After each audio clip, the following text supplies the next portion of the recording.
सागरमाला परियोजना भारत के बंदरगाहों के आधुनिकीकरण के लिए भारत सरकार की एक रणनीतिक और ग्राहक उन्मुख पहल है, जिससे पोर्ट के नेतृत्व वाले विकास को बढ़ाया जा सके, भारत के विकास में योगदान करने के लिए तट रेखाएं विकसित की जा सके।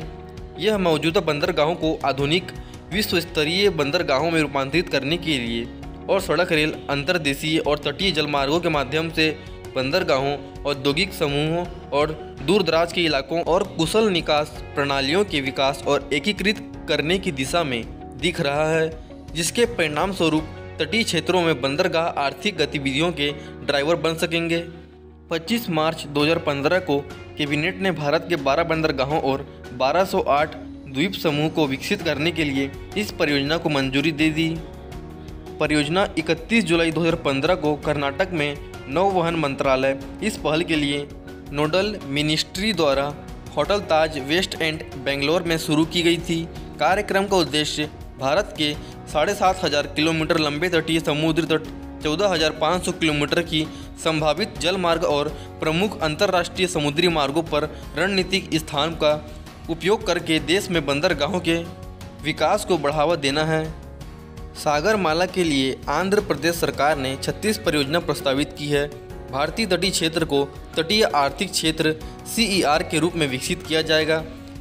20 जुलाई 2016 को भारतीय मंत्रिमंडल ने 1,000 करोड़ रुपए की प्रारंभिक प्राधिकृत शेयर पूंजी और 90 करोड़ रुपए की साझेदारी पूंजी के साथ सागरमाला डेवलपमेंट कंपनी को मंजूरी दे दी थी, जिससे पोर्ट डिमांड के विकास को बढ़ावा मिला।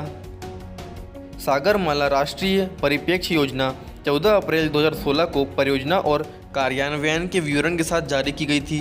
एक रिपोर्ट में कहा गया है कि सागरमाला परियोजना के तहत बंदरगाह के विकास के लिए सरकार की महत्वाकांक्षी गति से 2025 तक रसद लागत में 40,000 करोड़ रुपए की बचत होगी। सागरमाला कार्यक्रम के अंतर्गत 2015 से 2035 की अवधि के दौरान करीब 7,98,500 लाख करोड़ के लगभग अनुमानित निवेश पर 415 परियोजनाओं को बंदरगाह आधुनिकीकरण और नए बंदरगाह विकास, बंदरगाह कनेक्टिविटी बढ़ाने, बंदरगाह से जुड़े औद्योगिकरण और चरणवार कार्यान्वयन के लिए तटीय सामुदायिक विकास में पहचाने गए हैं। सागरमाला कार्यक्रम की स्वीकृति कार्यान्वयन योजना के मुताबिक इन परियोजनाओं को केंद्रीय सरकारी एजेंसियों और राज्य सरकारों द्वारा प्राथमिक रूप से निजी PPP मोड के जरिए लिया जाना चाहिए। इन प्रस्तावित बंदरगाहों में सागर द्वीप में बड़ा सागर बंदरगाह की स्थापना के लिए स्वीकृति प्राप्त की गई है और DPR ने तैयारी की है। राज्य सरकार द्वारा पश्चिम बंगाल के ताजपुर में नए बंदरगाह ताजपुर बंदरगाह के उद्घाटन के मद्देनज़र व्यवहार्यता की फिर से जांच की जा रही है। दूसरा, पारादीप बाहरी हार्बर जो उड़ीसा में स्थित है, उसकी तैयारी तहत DPR की गई। तीसरा, शिखरजी तमिलनाडु जो टेक्निक आर्थिक व्यवस्था रिपोर्ट तैयार की गई है। तमिलनाडु के इनायम में प्रमुख बंदरगाह की स्थापना के लिए प्राप्त सिद्धांत अनुमोदन में तैयारी के तहत DPR की गई है। उसी तरह कर्नाटक के बेलिकेरी में टेक्नो आर्थिक व्यवहार्यता रिपोर्ट तैयार की गई है। सागरमाला प्रोजेक्ट के तहत बंदरगाह के आधुनिकीकरण के लिए 1,42,828 करोड़ रुपए, कनेक्टिविटी संवर्धन के लिए 2,30,576 करोड़ रुपए और पोर्ट लिंक औद्योगिकरण के लिए 4,20,881 करोड़ रुपए।